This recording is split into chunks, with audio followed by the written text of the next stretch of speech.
Hello, I'm Helen Curl. I live in this house. I've been here forever. I'm the old lady who tries to keep the neighborhood going. I married a man from New York, and we bought a house in Long Island, New York. And so I had been married and lived up there probably 5 years or something. We came back in 1971, and so we bought the house. I mean, the water had come up to probably, around here or something or another, and I was panicking that it was going to ruin the keyboards. Back in the 1980s, it flooded, and then again after Hurricane Delta, it flooded a little, and I understand all that. But then when it flooded higher than it has ever been, May 17th, and I had to go spend 5 nights in a hotel with my dog. My neighbor told me that the water was out by the next morning. So the reason that areas like Calcasieu Parish flood is because we're a flat area, so we don't have a good way for water to get out. And we also have clayey soil, so it's hard for water to get absorbed into the ground. And we are extremely flood prone because of all the hurricanes and tropical storms that we experience here in Calcasieu Parish. Hi, my name is Jennifer Hobbs. I'm with the Calcasieu Parish Police Jury. I'm an engineer here, and I'm the project manager for the LA Avenue Regional Detention Basin project when we're going into the construction phase for this project.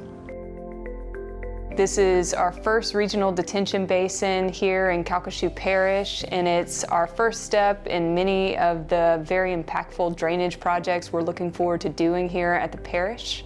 So the purpose of a regional detention basin would be to help impact not just the adjacent area around the detention basin, but the entire watershed.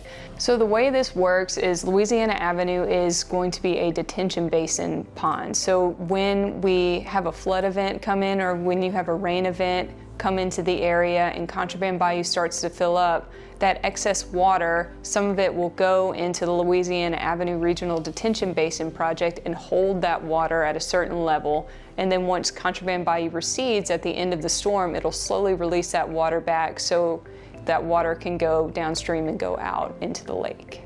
Once the basin project is complete, we're going to have some recreational facilities and amenities for the public to be able to enjoy when the basin is not inundated. You're going to have sidewalks, benches, trash facilities, as well as making sure that we had safety features, knowing that we would have some recreational facilities at the top of the basin once the project is done. So there's a safety shelf that we go in, so in case someone tumbles and falls, that you have a 10-foot safety shelf, and then from there it slopes back into the natural area of where the basin is, because you're going to see about a couple feet of water in the basin at all times, and some nice little wetland plantings and different features that you would have normally seen in a basin naturally occurring like this.